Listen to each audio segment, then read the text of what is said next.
Assalamu alaikum warahmatullahi wabarakatuh. Harkaa jirtan kuni halaalarraa ifa qaariyaa suudii takka ammaal kan yeroon taa'ee waraabu kophaa kiyya gaara kana keessa namoota waliin jiru.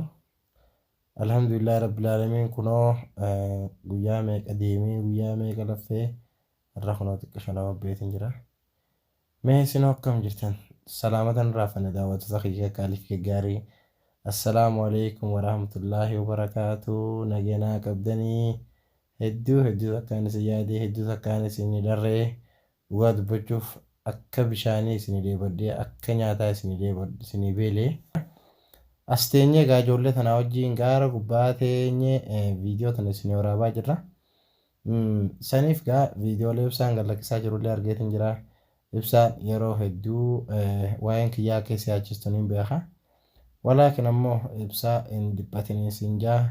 Yeroo muraasa keessatti ani amma kunoo naannoo kana agartu kana guutuu ijoolleen Oromoo ni jirti. Ijoollee Oromootti baay'eetiin jira. Kophaan jiru jechuu barbaadeeti ani nama beetiin jira. Ijoolleeta hedduu jira karaa kana warra dalagaa hojii hojjetan kan gaala tiisan jiru, kan maziraa dalagan jiru, kan re'oota tiisan jiru. Akkasuma jechuudha akka hedduutu jira.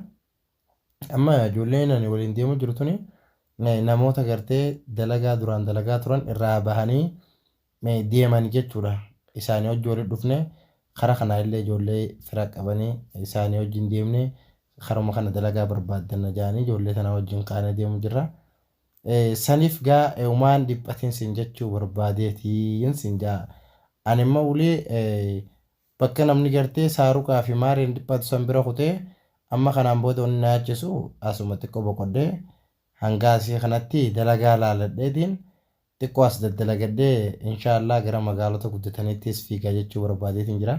Yaadni kiyya kana gaa dhugaa dubbachuuf egaa si addaan baane boodatti rakkooleen baay'een qunnamtee jirti.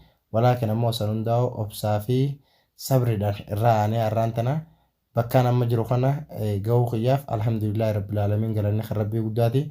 Atis rabbiin gartee rakkoo san keessaa si haa baasu obboleessa kiyya amma yeroo naa cinqamtu osoo hin ta'in yeroon si cinqamu keessa hin jira. An amma akka nama qubateetti na laalin sin jaa akka nama gartee suudii walakkaa jirutti na laali. Ifaan ati agartu kun halaalarraa ifaa suudiiti. Wanta akkas hin dhiphisin wanta akkas hin yaachisin waa'een dachaas an obboleessa kee fayyaan sii qabaa nagaan sii qabaa daawwattoota kiyya kunoo isinillee akkanaan isin hin jaaga hedduu takkaan isin jaalladha hedduu takkaan isin irraa ture. Guyyaa sadii immoo akkana waliin agarree alhamdulillah galanni kan rabbii guddaa. Mee akkam naan jettan isinoo na yaaddanii hangam takka na yaaddamee mee warroonni na yaaddan yoo jiraatan dhugaa dubbachuudhaaf hedduu takka an akka kiyya kana isin yaadee isin garuu hanga na yaaddan rabbii haaliqaa beeka gaa hanga jaalatan malee hanga jaalatamu waan beekan jaanii saniifuu alhamdulillah.